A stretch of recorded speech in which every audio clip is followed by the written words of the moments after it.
Good evening and welcome to Soft Tip Central. Tonight we're being joined by Larry Butler, an American legend of steel tip and soft tip darts. He is still the only American to ever win a PDC major, and we're really delighted to have you on the show. Larry, how are you? I'm doing great. Daniel, how are you? Yeah, not too bad. Sort of getting through the whole lockdown thing. Sort of quarantined at the minute, which is always fun. But hey, it helps me to practice on my darts, so I'm not complaining too much. How are things over there for you? About the same. I mean, I did get out and play some real darts this past weekend, and the CDC did a World Championship qualifier in Indianapolis, which I got to play in. Unfortunately, Danny Baggish killed everybody. So Yeah, he was unbelievable, wasn't he? I mean, he was just unstoppable for that entire week. I know the Canadian one was pretty close, but I was almost 96 against him and won 2 legs. yeah, he was extremely impressive, and he's going to be a talent to see, I think, at the Ali Pali this year. Yeah, I'm hoping. Yeah, it should be really good. And they did the World Cup qualifiers that weekend as well, didn't they? Yeah, well, that just went on order of merit, and those events contributed to that. But Danny hadn't played enough of the original ones to have enough points to qualify. The way he's playing, I almost wish it was just a qualifier for the World Championship and for the World Cup, but it wasn't. Yeah, he was. Yeah, like I say, he was impressive because they did the Canadian version, and that was very close. But yeah, Danny just smashed it. Absolutely smashed it last weekend. He was brilliant. So obviously you've played a heck of a lot of steel tip, and obviously it brings us to the whole the World Masters victory that you had in 1994.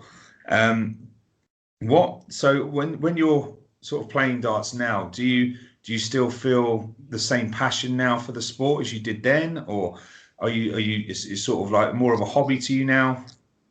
Honestly, I kind of do. I mean, I was doing probably 35 to 40 weekends a year from about 85 till about 96, and kind of got burnt out on it. So I basically laid them down for about almost 10 years, and then around 2007 I picked them back up and had a new passion for them. And that new passion, when you sort of picked up the darts again, did you carry on with the steel tip side of things, or did soft tip come into your game a bit more then when you restarted the resurgence? Actually, I did well on the American Tour circuit. I won 3 events there on with the Darts Live American Tour, but I did better with the Arachnid stuff in the late 80s, early 90s than I did afterwards. I mean, I've had a few finals and stuff, but I mean, prior to 97 or something, I won the pro singles 3 times. I won the pro doubles cricket in Chicago at the bull shooter finals 5 times. Won the team event for the NDA. I mean, I did quite well there. Yeah, I mean, your CV for soft tip is exceptional. It's almost as good as your steel tip resume. There's nothing in the ADO I don't think that you've accomplished. You've sort of been there and done it all in the ADO. And the same with the ball shooter. I mean, the regionals and the nationals as well. You've done some extremely good work and massive ambassador work as well for American darts around the world. I mean, obviously, you've been to places like Shanghai, Hong Kong, and you've been all over the world, sort of sharing your passion for darts with people around the world. And how's that been for you as an American? Because darts isn't really a massive thing in America, as anywhere near as much as what it is in Europe. So how did that feel for you to be able to go over there and ambassador American darts that way? Oh, I really enjoyed it. I mean, Shanghai, actually Asia, I really enjoyed it. I think the food is awesome over there. I mean, I really enjoy those trips. I know the one in 2015, I left here and went to Toronto for a Darts Live event, which I didn't do that well there. But then I went right from there to England. I won the Grand Slam qualifier, and ended up getting second in the World Masters on the same trip. And then I flew directly from there to Shanghai and played in the Darts Live event. Ended up second place in the soft tip World Cup with a really good team. And then I flew from there to Turkey for the WDF World Cup and spent 2 weeks in Turkey before flying back to England to play in the Grand Slam. And then I flew from there to New Hampshire and won the pro singles at the Seacoast before actually getting home. It was like a little over a month I was gone there. That was my longest trip ever. Wow, that's one hell of an experience. I mean, not a lot of people sort of look at darts as a very, very fun thing, but it's also extremely demanding for the people that play it professionally, and it must have taken a toll on sort of family life. And how did you find that when you put the darts down and had that 10-year break? Did things just seem to move a lot slower for you? Was the family time something that was really important to you during that break? Honestly, yeah, it was. I mean, my wife and I actually, we had some problems starting a family, and then we ended up finding a really good in vitro doctor who was very successful, and we had three children in that period of time, which was great. I mean, and by 20. Actually, it was the PDC coming back and putting on an event at the Mohegan Sun in Connecticut and offering $1 million to any American that could win. That was basically what spurred me back. Yeah, that'd wake you up, definitely. As somebody who's throwing that sort of price tag around, it sort of prick your ears up a little bit. Right. Yeah. It's just astonishing to me how much the money is raised in the. I mean, like I won the first match play. It was paid 10,000 pounds. Now it's like I don't know, it's 150, 200,000 pounds or something. And the World Championship paying £500,000 pounds. I mean, that's incredible to me for darts. Yeah, it's an amazing time to get into the sport, and it's an amazing time. And a lot of the youngsters that are coming through now are just hitting some astonishing averages and doing really, really well. I think darts as a sport in general has just grown over the last sort of 5 or 6 years, and it's sort of reached this sort of pinnacle point now where it is one of the top sort of grossing sports in the world now, as opposed to just in the UK. I know you mentioned your wife Sharon there just before. I know you guys work very, very closely together because you're actually sponsored by Dart Brokers, which is a massive sort of dart company out in the US. Who have very, very kindly have decided that they would like to support our American channel and help those guys out there. What is it about? Do you have a lot of input into the business of Dart Brokers? Do you sort of do a lot of behind the scenes sort of with those guys, or are you more sort of like the face of Dart Brokers? Honestly, that's all her. I have nothing to do with any of that at all. Just smile and wave. There's a lot. Right, I like to do a lot of that. A lot of the tournaments that you play, the guys tell me what they're doing, and I'm like, yeah, no, you could do that one, guys. You've got that. Yeah.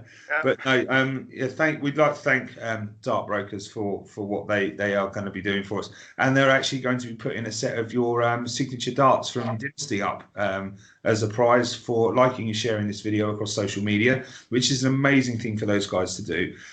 When it comes to Dynasty, so what was it that attracted you to Dynasty as a brand and sort of made you make that decision to sort of join them? And how long have you been with them? For quite a while. Yeah, I think it was 2010, 2011, something like that. Actually, Tsuyoshi, who's one of the, I mean, he speaks fluent French, fluent English, fluent Japan. I mean, he approached me in Vegas. I had a really good weekend with Bob Seneve, and he actually approached both of us to come on with L Style, and I actually used the product that weekend and did quite well with them. And then within a couple of months, he had presented an offer from Dynasty, which I really liked. And I mean, they've made four different generations of darts for me exactly to my specifications, and I've loved every one of them. You know. Because by the look of the online of your darts, they're extremely tight, sort of razor grip, sharp grip all the way up the barrel. They look amazing with the sort of two-tone colour in the black and the gold. and somebody's going to be very, very lucky to get their hands on a set of those. And thank you so much to you guys, and to Dart Brokers, and to Dynasty for giving us the ability to do that. With L-Style, obviously I love all of the integrated flight and stem systems. There's so many about at the moment.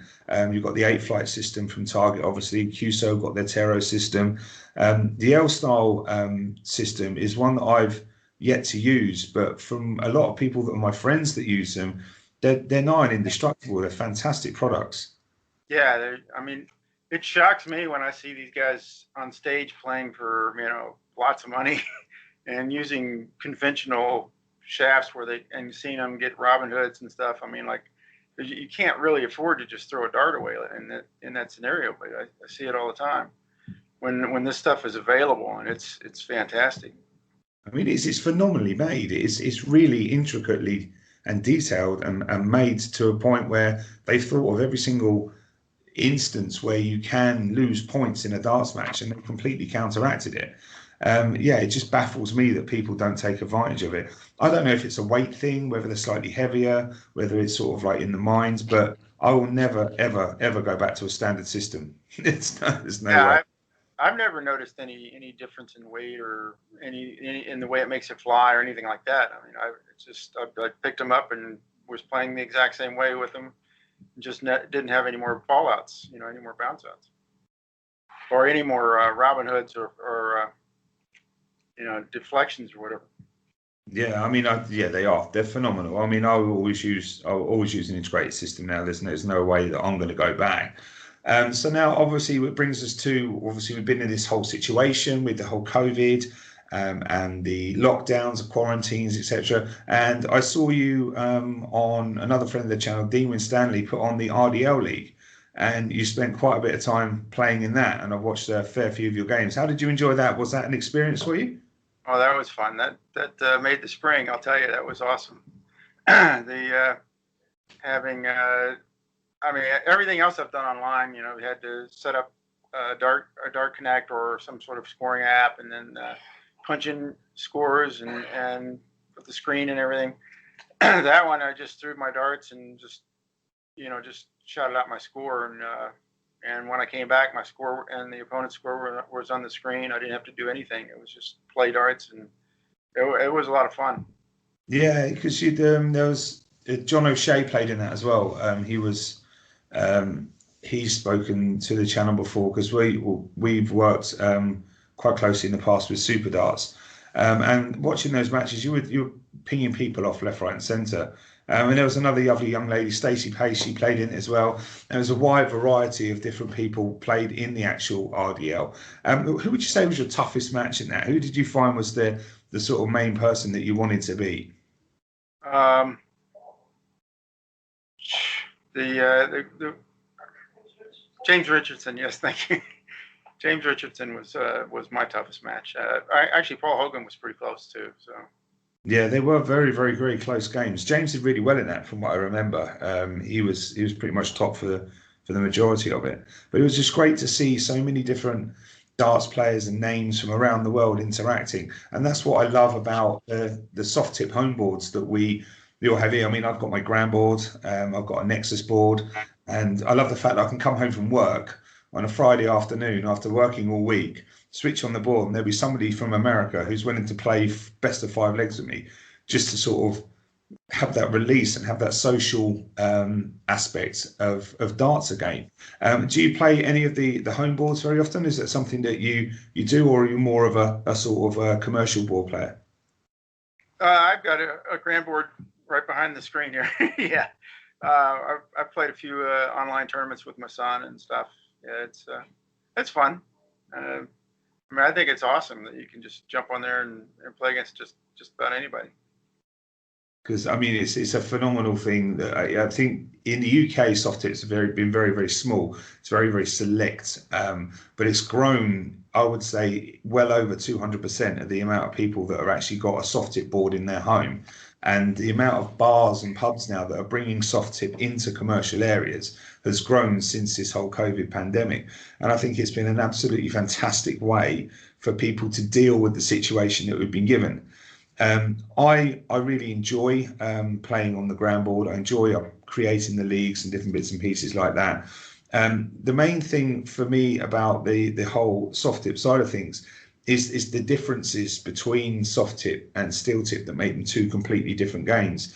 Obviously, most people have a preference. At the moment, I've always played steel tip my entire life until this lockdown happens, and that's when I started the channel. But I absolutely love soft tip to the point where now I prefer it over steel tip. Where do your loyalties lie on that? What's your preferred medium or format of darts? With the with the larger triples and doubles, I've always said that the steel tip is all about what you hit, and because soft tip makes everybody better. Soft tip's more about what you miss. But I don't know. My favorite is still steel tip. That's what I learned on. I mean, I don't not like soft tip. I enjoy it. It's just if I had a choice between playing a match on a steel tip board or a soft tip board, I would choose the steel tip. And that's obviously because years and years of being dedicated to something, you're never going to lose that love for what you originally sort of grew to love, if that makes sense. Right.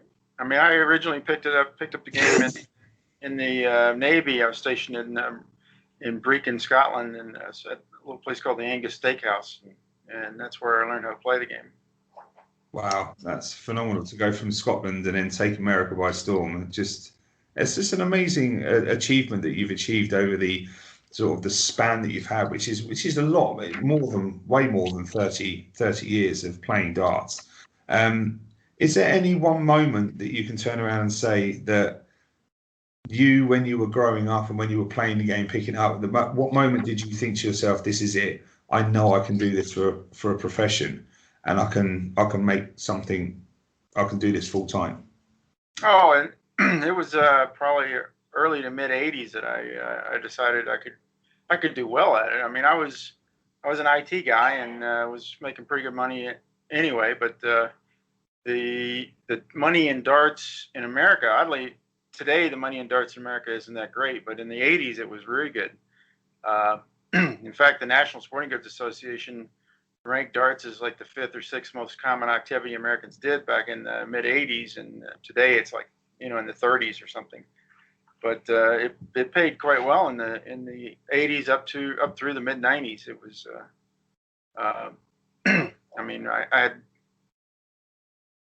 I wasn't hurting for money from dart winnings back then, but I took 10 years off. I actually opened up a couple of computer stores and was doing custom built computers and computer repair and stuff.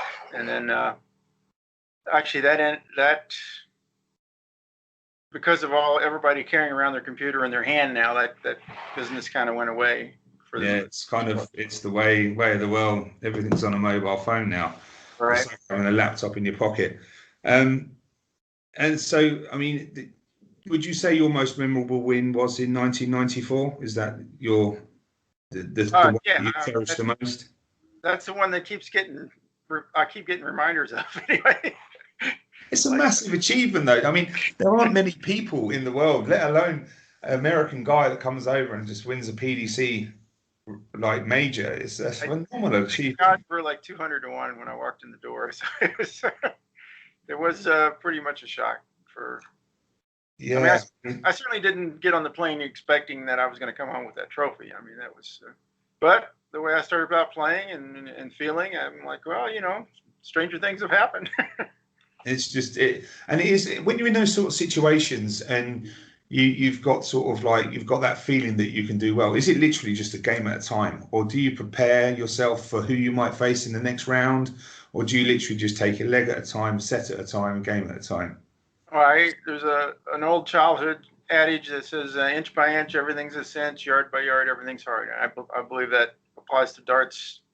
I mean, it's just if you worry about where you want each dart to go, you're in good shape. If you start worrying about the consequence of this game or this, if you start thinking too far ahead, you're gonna make mistakes. Yeah, you can put too much pressure on yourself sometimes. Right. And so moving forward and looking to the future, what plans do you have regarding your darts? I mean, have you got any tours coming up? Have you got any events that you're attending?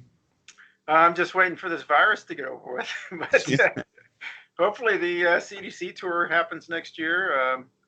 I mean, I'm not sure what the dart schedules are going to be like next year at this point. So we'll have to wait and see. It's so tetchy, isn't it? It's so very, very fragile. The whole everything at the moment is just it's really hard to be able to pin anything down to make Right. any kind of plans for the future. So sort of right here, right now, are you going to stick with the online thing? You're going to be doing some more of that? Have you had any invites to more online? There's Jason, the bearded dart guy is doing a North American Premier League type thing, and I'm in that. So I'm planning to get some of the top players from North America in that. And actually, there's a possibility I may actually go to Q school this year. I've been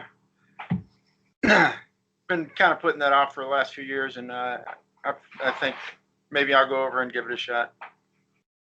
Why not? Honestly, why not? That would be amazing to see Larry Butler back on the tour. That would be a phenomenal achievement. So, how many years since you left? Uh, well, since I was, I mean, when I won the match play, there really wasn't a tour, so to speak, like there is now. So, you know, I was probably making 3 or 4 trips over there a year at that point. But I did come. I think it was like 2007 or 8 when I first came back. I went over and spent 7 weeks with Ronnie Baxter, and went to all the Players Championships with him. We went to 14 of them for total in that 7 weeks, and I think top 8 was the best I did. And but I kind of jumped into it. I mean, I played better in the 2010, 11, 12, 13 years than I did when I first came back. So, I mean, in the 90s, I was #1 in the ADO 4 times. After I came back, I was #1 in the ADO another 4 times. But I mean, I have more than a half dozen seconds or whatever, seconds or thirds. Been on something like 6 World Cup teams for America for the WDF. I think I was on like 6 for the PDC as well. As far as, you know, we have a nationwide playoff for the World Masters every year, and we take the top 4 men, top 2 women for that. And I've won that playoff more than anybody else. I don't know, like 12, 13 times, something like that. Wow, that's amazing, amazing CV. Do Q School. It would be amazing to see you back in the Players Championships. It's nice. I mean, we spoke to Jeff Smith not long ago from across the border to you guys in Canada, and he's sort of been a bit up and down recently with the PDC, but he had a great run at the Spring Series or the Summer Series, I believe it was. Yeah, I mean, he did really well in the BDO there in the World Championship. I mean, that guy can play some darts. There's no doubt about it. Yeah, he's a really good player, and obviously Chris White. I think he attempted Q School a little while ago, didn't quite make it onto the PDC, but he's doing really well in the CDC at the moment as well. Right. So it'd be great to see more Americans coming across and having that influence in the PDC, because like Darren Young was in the Ali Pali last year. He did quite well. He sort of brought American darts sort of up another level. And it'd just be great to have American darts sort of back at the forefront and sort of having some people making people raise their eyebrows, I think, because a lot of people sort of get a little bit, I think, get comfortable with the players that are playing and they expect this person to play that person, this person. It'd be nice to get some people in there to shake it up a little bit. So any plans soft tip wise for the future? Have you got any soft tip bits and pieces planned or? I mean, I'll probably go to the Bull Shooter Finals next year in Chicago if they have it. They didn't have it this year, so we'll see. But other than that, no other plans for the soft tip. I mean, I play in a soft tip league on Tuesday nights, and we have a tournament in May or June called the Showdown, which, you know, it's one of the bigger regional tournaments in the area, but nothing beyond that. Oh, that's cool. I mean, it's one of those things that if you're planning for Q school, you're going to be practicing your steel tip side of darts. It's going to be something that you're going to have to focus on, and that's completely understandable. Thank you so much for joining us this evening. Thank you for coming on and speaking to me and speaking to the channel. It's really sort of great to get an insight from people that have been doing this a lot longer than I even knew soft tip darts existed. And thank you for the insight that you've given us to the game and to your history and the background that you come from. Moving forward, if you need anything from us at all at Soft Tip Central UK when you come over, I've got loads and loads of tips and stuff like that. You can have whatever you want, Larry. You're more than welcome. But yeah, and obviously good luck with Q School. Good luck with all of the tournaments and bits and pieces that you've got coming up over the next year. Fingers crossed when we move forward from this and this virus is gone, things have become a lot more settled and we can all do what we love and do what we enjoy. Right, hopefully. It was a pleasure, Daniel. Thanks for having me on. Thank you so much for coming on. It's been an absolute pleasure to talk to you. You have a fantastic evening. I know it's like 4 o'clock in the afternoon over there. I'm about ready to head off to bed now because it's sort of coming up for 10 o'clock at night here. But no, have a fantastic afternoon and a lovely afternoon, and we'll speak to you very soon. And thank you again to Sharon and Dart Brokers for supporting us in America. We really do appreciate that, and we're very thankful to you guys. All right, Daniel. Thank you, Larry. Take care. Take care.